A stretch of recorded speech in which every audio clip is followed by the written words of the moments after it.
Hello friends. आज हम rupees की हिस्ट्री के बारे में जानेंगे और डिवैल्यूएशन ऑफ इंडियन रुपीस के बारे में जानेंगे। क्यों हुआ डिवैल्यूएशन 1947 से 2022 तक, कितनी बार डिवैल्यूएशन हुआ और उसके क्या क्या कारण थे, और अभी रिसेंट पास्ट में रुपया क्यों गिर रहा है।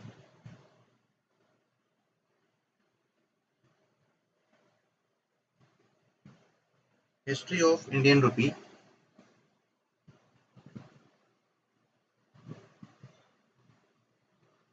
भारतीय रुपये का भ्रमण लगभग छठी शताब्दी ईसा पूर्व में चीनी वैन के साथ पुराने भारत से शुरू होता है।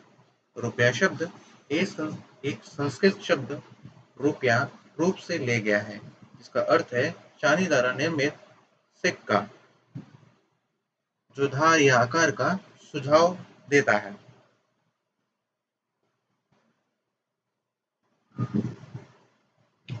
मौर्य शासक चंद्रगुप्त मौर्य 290 से 340 के बीच का इस समय था। उनके प्रमुख मार्गदर्शक चाणक्य ने चांदी के सिक्कों को रुपया के रूप में निर्धारित किया।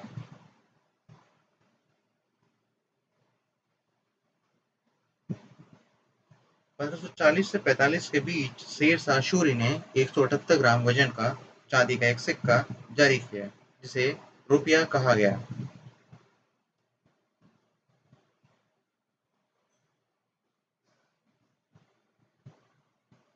12 आना और 1 रुपए के बारे में, 1 आना के बारे में आपने सुना होगा। तो आना श्रृंखला को ब्रिटिश प्रशासन और स्वतंत्रता के पहले दशक के दौरान पेश किया गया था।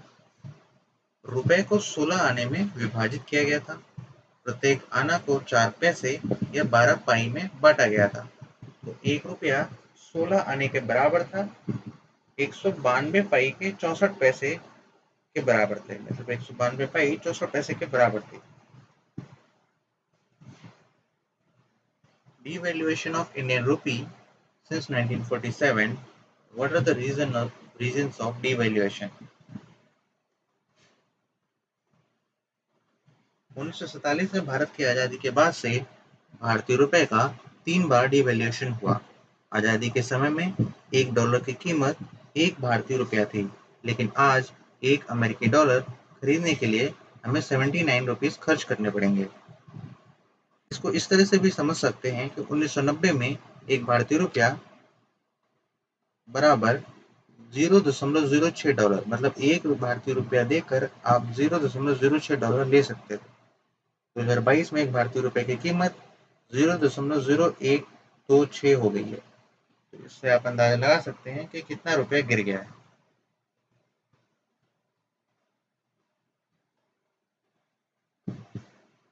मुद्रा के अवमूल्यन का अर्थ घरेलू मुद्रा के बाह्य मूल्य में कमी होना, जबकि आंतरिक मूल्य का स्थिर रहना। कोई भी देश अपने बैलेंस ऑफ पेमेंट को सही करने के लिए अपनी मुद्रा का डिवैल्यूएशन करता है। यदि कोई देश बैलेंस ऑफ पेमेंट का सामना कर रहा है, तो इस स्थिति में वह अपनी मुद्रा का डिवैल्यू करता है, जिससे उसका निर्यात तो सस्ता हो जाता है, लेकिन आयात बहुत महंगा हो जाता है।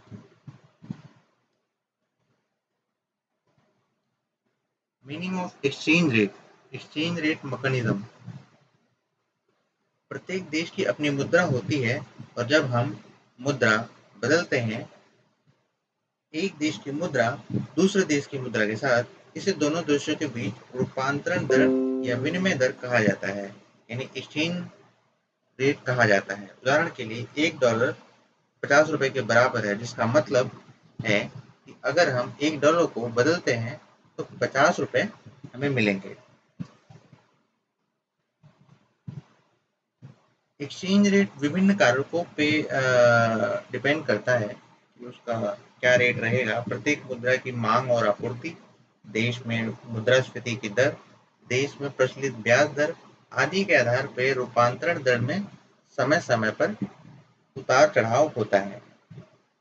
अंतर्राष्ट्रीय अर्थव्यवस्था के साथ व्यापार करने वाली सभी अर्थव्यवस्थाओं को देश की विनिमय दर नीति के आधार पर मोटे तौर पर 3 श्रेणियों में वर्गीकृत किया जा सकता है। 3 types of exchange rate: fixed exchange rate, floating exchange rate, managed exchange rate. Fix exchange rate यानी स्थिर विनिमय दर, ये वो अर्थव्यवस्थाएं हैं जो अमेरिकी डॉलर जैसे कुछ अन्य प्रमुख मुद्रा के साथ अपनी मुद्रा का मूल्य निर्धारित करती हैं। यह प्रणाली सरल है और अर्थव्यवस्था को स्थिरता प्रदान करती है। इस प्रकार की विनिमय दर व्यवस्था आमतौर पर नेपाल और भूटान, जो कि भारतीय रुपए के साथ अपनी मुद्रा को आंकती है, या कई अफ्रीकी देशों जैसी छोटी अर्थव्यवस्थाओं द्वारा बनाए रखी जाती है। ऐसी व्यवस्था के पीछे तर्क यह है कि छोटी अर्थव्यवस्था के मामले में यदि विनिमय दर बाजार भागीदार द्वारा निर्धारित की जाती है, तो अपेक्षाकृत कम मात्रा में विदेशी पूंजी का अचानक प्रवाह या अचानक से विदेशी मुद्रा का बाहर जाना विनिमय दर पर बड़ा प्रभाव डालता है और उसकी अर्थव्यवस्था से अस्थिरता पैदा करता है। फ्लोटिंग एक्सचेंज रेट, अस्थायी विनिमय दर, यह विनिमय दर की वह प्रणाली है जिसमें एक मुद्रा के मूल्य को स्वतंत्र रूप से निर्धारित होने की अनुमति होती है या मुद्रा के मूल्य को किसी मुद्रा की मांग और आपूर्ति के आधार पर निर्धारित किया जाता है। उसे अस्थायी विनिमय दर कहलाती है। अमेरिका, ब्रिटेन, जापान आदि जैसे बड़ी और विकसित अर्थव्यवस्थाएं आमतौर पर बाजार को अपनी विनिमय दर निर्धारित करने देती है। ऐसी अर्थव्यवस्था में विनिमय दर अंतर्राष्ट्रीय विदेशी मुद्रा बाजार में मुद्रा की मांग और आपूर्ति से निर्धारित होती है। इन रियल वर्ल्ड, वास्तविक दुनिया में बहुपक्षीय बातचीत के द्वारा अंतिम विनिमय दर निर्धारित होती है। प्रबंधित विनिमय दर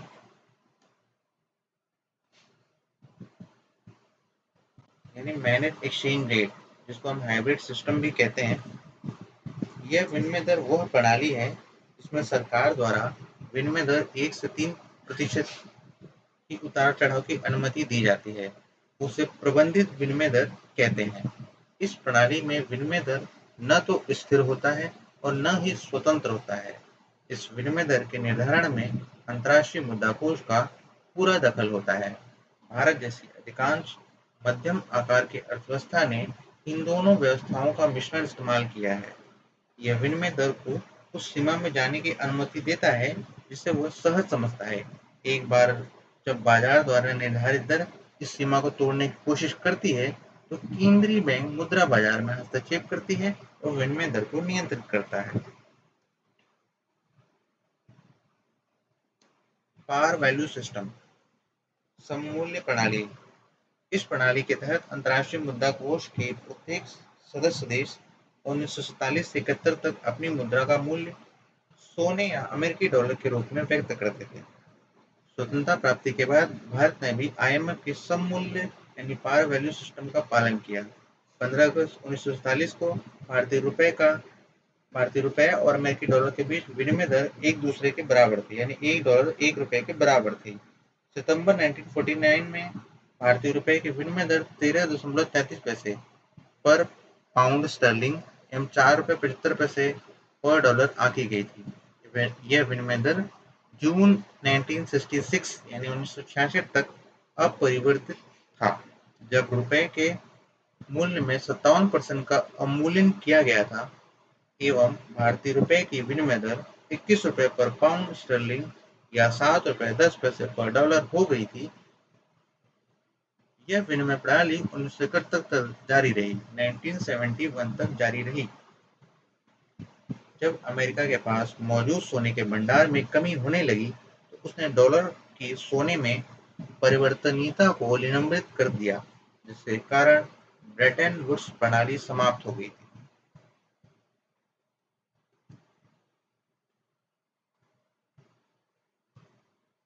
Why value of Indian currency declined against dollar since 1947? स्वतंत्रता प्राप्ति के समय भारत के ऊपर कोई बाहरी ऋण नहीं था, लेकिन भारत से अंग्रेजों के जाने के बाद पूंजी निर्माण और अच्छी योजनाओं के अभाव में भारतीय अर्थव्यवस्था पंगु हो गई थी।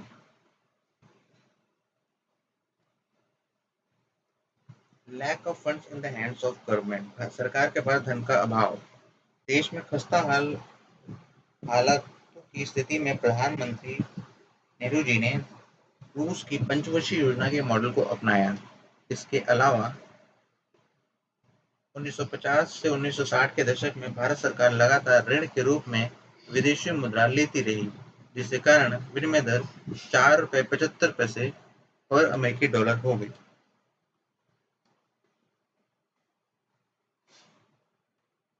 War with China and Pakistan. चीन और पाकिस्तान के साथ युद्ध। 1962 के भारत चीन युद्ध, 1965 के भारत पाकिस्तान युद्ध, 1966 के भयंकर सूखे के कारण भारतीय अर्थव्यवस्था की उत्पादन क्षमता में कमी आई, जिससे मुद्रास्फीति में वृद्धि हुई। इस समय भारत सरकार को बजट घाटे का सामना करना पड़ रहा था और बचत की नकारात्मक दर के कारण उसे विदेशों से अतिरिक्त ऋण नहीं मिल सकता था।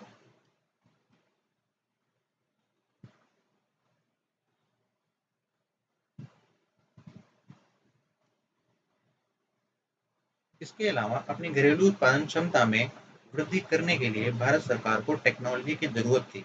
अतः टेक्नोलॉजी की प्राप्ति और उच्च मुद्रास्फीति से निपटने के लिए और विदेशी व्यापार के लिए भारतीय अर्थव्यवस्था को खोलने के लिए सरकार ने रुपए के बाह्य मूल्य में डिवैल्यूएशन किया, जिसके कारण विनिमय दर ₹7.05 पर अमेरिकी डॉलर हो गई थी।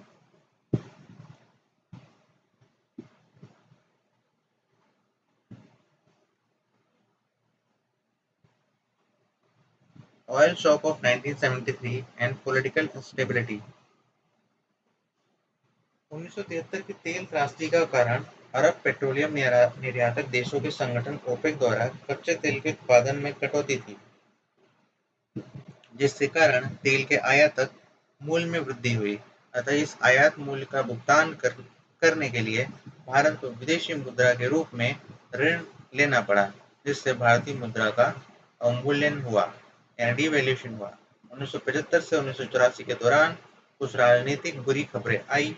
इन सब बातों के कारण भी भारतीय अर्थव्यवस्था में विदेशियों का विश्वास कम हुआ। अतः इन सभी घटनाओं के परिणाम स्वरूप विनिमय दर में कमी आई और यह 1985 में ₹12.34 पर अमेरिकी डॉलर, जबकि 1990 में ₹17.50 पर अमेरिकी डॉलर हो गया।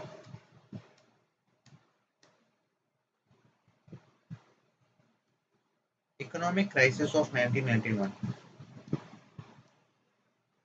ऐसा माना जाता है कि यह भारतीय अर्थव्यवस्था का सबसे कठिन दौर था। इस दौर में राजकोषीय घाटा, सकल घरेलू उत्पाद का 7.8%, ब्याज भुगतान, सरकार के कुल राजस्व का संग्रह का 39%, चालू खाता घाटा यानी CAD, सकल घरेलू उत्पाद का 3.69% और थोक मूल्य सूचकांक आधारित मुद्रास्फीति लगभग 14% थी।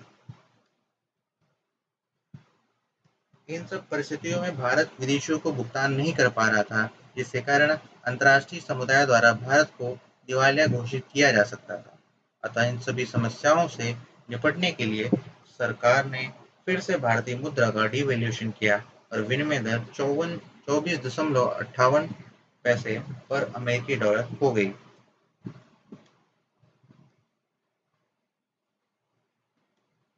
डिवैल्यूएशन की कुछ अन्य प्रमुख वजह। विशेषज्ञों का कहना है कि भारतीय रुपए का अवमूल्यन नहीं हुआ, बल्कि अमेरिकी डॉलर का अधिमूल्यन हुआ, यानी अमेरिकी डॉलर बढ़ा, जिसके कारण विनिमय दर में यह अंतर आया।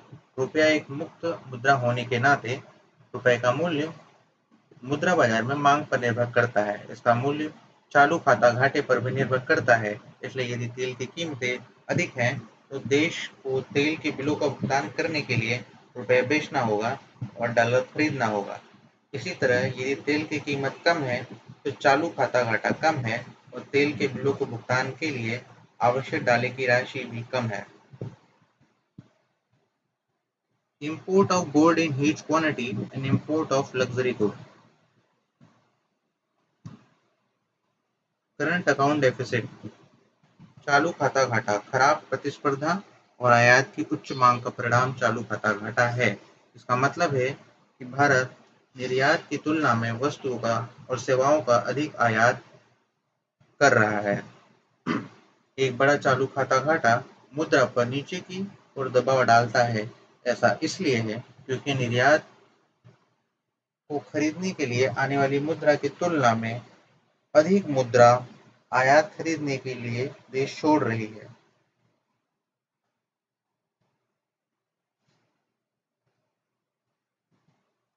Nuclear test Pokhran 2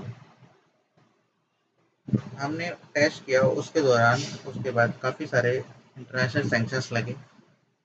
Asian financial crisis of 1997, global financial slowdown of 2007-8, European sovereign डेब्ट क्राइसिस 2011।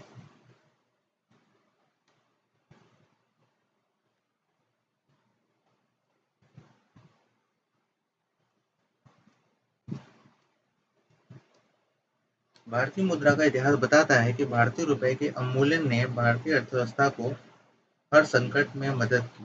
मुद्रा का अवमूल्यन निर्यात को सस्ता और आयात को महंगा बनाता है, जो अंततः घरेलू देश के भुगतान संतुलन में सुधार करता है।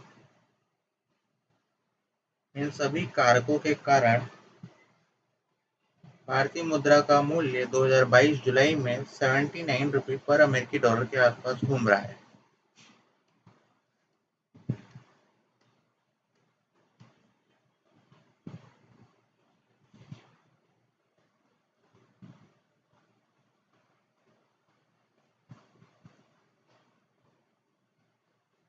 Why the fall in rupee? रुपए में गिरावट क्यों? यूरोप पर रूसी आक्रमण के चरम पर वैश्विक भू-राजनीतिक संकट ने मुद्राओं में 4 से 7% की गिरावट के साथ विश्व स्तर पर उभरते बाजारों को प्रभावित किया। फरवरी 2022 में यूक्रेनी संकट शुरू होने के बाद से भारतीय मुद्रा को इस तरह 6% का मूल्यह्रास का सामना करना पड़ा है।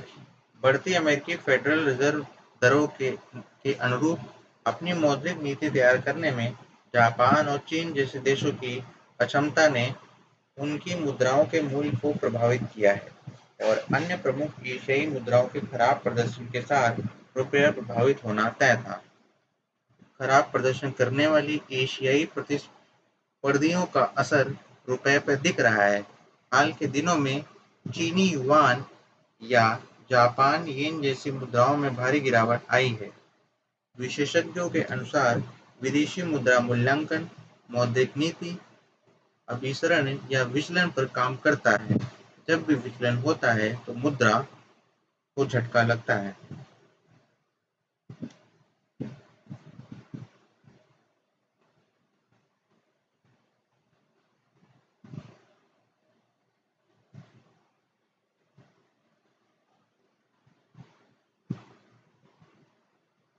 मजबूत डॉलर सूचकांक, तेल की कीमतों में उछाल और इक्विटी और बॉन्ड बाजारों से डॉलर के आने के साथ अंतहीन संकट और आपूर्ति में व्यवधान ने पूंजी की लागत में वृद्धि की।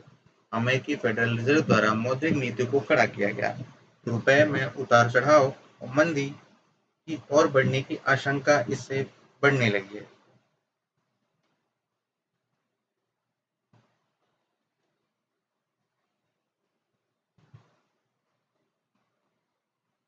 मुद्रास्फीति सेकुलर एफपीआई पलायन के प्रमुख कारण हैं। यही कारण है कि एफआईआई भारतीय इक्विटी बाजारों से बाहर निकल गए हैं। इन सब बातों से रुपया और कमजोर हुआ।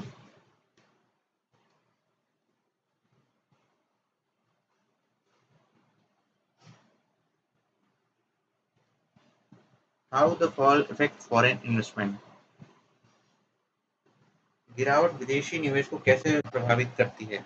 भारतीय इक्विटी बाजार में विदेशी निवेश रुपए की मजबूती का एक महत्वपूर्ण निर्धारक है। जब भी निवेशक नेट सेलर बनते हैं, भारतीय मुद्रा गिरती है।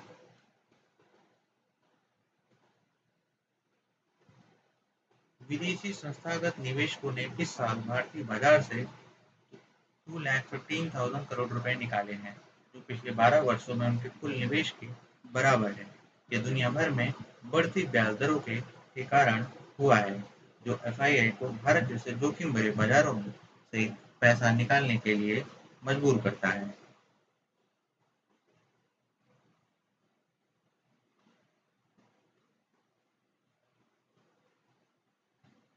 जहां रुपए में लगातार गिरावट आ रही है, मजबूत डॉलर इंडेक्स भी इन निवेशकों को उभरते बाजारों में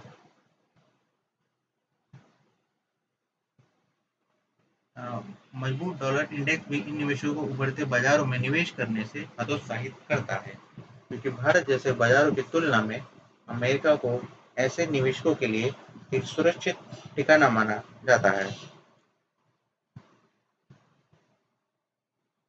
कमजोर रुपया आयात को महंगा बनाता है और उत्पादन लागत को प्रभावित करता है, जिससे वस्तुओं और सेवाओं की कीमतों में वृद्धि होती है और बाजार में मुद्रास्फीति होती है। विदेशी निवेश में गिरावट से मुद्रास्फीति बढ़ जाती है, जिससे निर्यात के मुकाबले महंगा आयात होता है, जो आरबीआई के 2 से 6% के कंफर्ट जोन के क्षेत्र से बाहर पहुंच रहा है।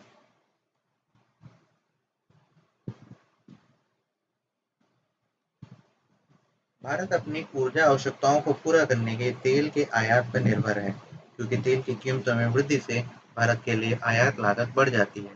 रुपए के मुकाबले डॉलर के मजबूत होने से तेल का आयात महंगा हो जाता है और तेल की ऊंची कीमतें भी सभी वस्तुओं की कीमतों को प्रभावित करती हैं। वैश्विक स्तर पर ब्रेंट कच्चे तेल की कीमतों में पिछले 6-7 महीने में $30 से $40 की बढ़ोतरी हुई, जिससे कच्चे तेल की कीमत 10 साल के उच्चतम स्तर पर पहुंच गई।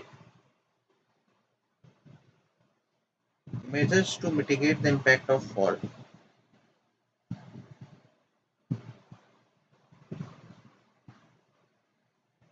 भारतीय रिजर्व बैंक के पास उतार-चढ़ाव का प्रबंधन करने के लिए पर्याप्त डॉलर का भंडार है, जबकि हेजिंग आयातों के लिए खुद को बचाने के लिए एक प्रैक्टिकल विकल्प है।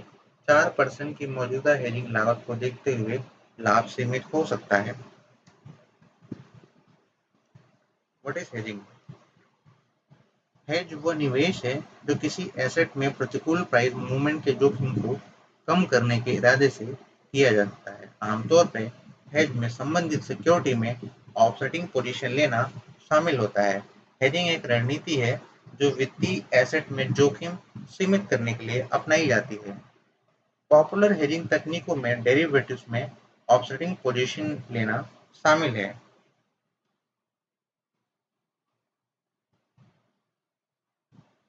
हेजेस के दूसरे प्रकारों को डाइवर्सिफिकेशन जैसे दूसरे माध्यमों के जरिए किया जा सकता है। इसका एक उदाहरण साइक्लिकल और काउंटर साइक्लिकल स्टॉक में निवेश हो सकता है। हेजिंग एक प्रकार से बीमा पॉलिसी लेने के जैसी है। अगर आप किसी ऐसे क्षेत्र में घर लेते हैं जहां बाढ़ आने का खतरा रहता है, तो आप घर के सामान को बाढ़ के जोखिम से बचाना चाहेंगे, यानी हेज करना चाहेंगे। इसके लिए आप फ्लड इंश्योरेंस लेंगे। इस उदाहरण में आप बाढ़ नहीं रोक सकते, लेकिन आप वक्त रहते बाढ़ से नुकसान को कम करने का इंतजाम कर रहे हैं। संभावित मुनाफे पर इसका क्या असर पड़ता है? हेजिंग संभावित जोखिम को तो कम करती ही है, लेकिन साथ ही मुनाफे को धीरे-धीरे खत्म भी करती है, यानी कम कर देती है। How does fall in rupee impact people?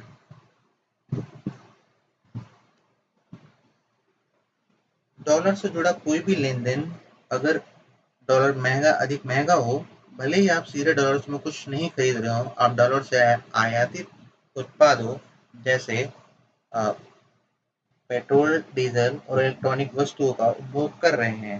यह उन निर्यातकों और अनिवासी भारतीयों को लाभान्वित करेगा जो एक्सपोर्टर हैं और जो बाहर से पैसे भेज रहे हैं। डॉलर से various petroleum products and their users. ये वो प्रोडक्ट्स हैं जो हम बाहर से आयात करते हैं। जैसे पाम ऑयल हम आयात करते हैं, कैंडल हम आयात नहीं करते, बट ये पेट्रोलियम प्रोडक्ट से बना होता है। फार्मास्यूटिकल में अ, ये भी पेट्रोलियम प्रोडक्ट है। Various petroleum products. Aviation turbine ईंधन, पेट्रोल, डीजल, मिट्टी का तेल, ईंधन तेल। ईंधन तेल में लैंप, हीटर, स्टोव, इंजन और लालटेन आते हैं।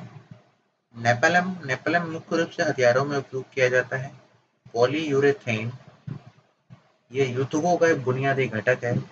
पैराफिन पैराफिन का उपयोग मोमबत्तियों को बनाने में, कभी-कभी पुराने खिलौनों, सौंदर्य उत्पादों, त्वचा क्रीम के लिए एक ईंधन के रूप में उपयोग किया जाता है।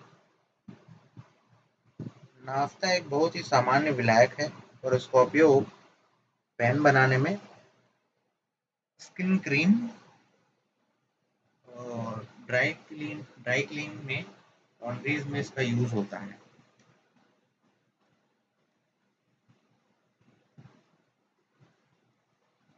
नेफ्थलीन एक कीटनाशक है और परिरक्षक के रूप में प्रयोग किया जाता है। प्लास्टिक में एक ये भी एक पेट्रोलियम प्रोडक्ट है। बिटुमेन भारत में बिटुमेन का उपयोग आमतौर पर हवाई अड्डों की सड़कों, रनवे के निर्माण में किया जाता है और बिटुमेन का उपयोग वाटरप्रूफिंग के लिए भी किया जाता है। हम बिटुमेन शीट प्राप्त कर सकते हैं जो बिल्डिंग में छतों के निर्माण के दौरान उपयोग की जाती है।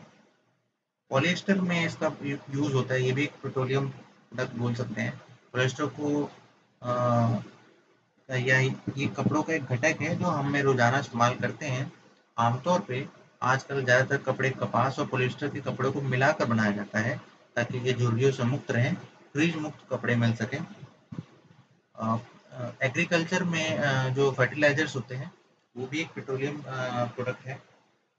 डिटर्जेंट में इसका यूज होता है, रबड़ बनाने में यूज होता है। आशा है आप लोगों को वीडियो पसंद आया होगा। अगर वीडियो पसंद आया तो कृपया चैनल को सब्सक्राइब करें।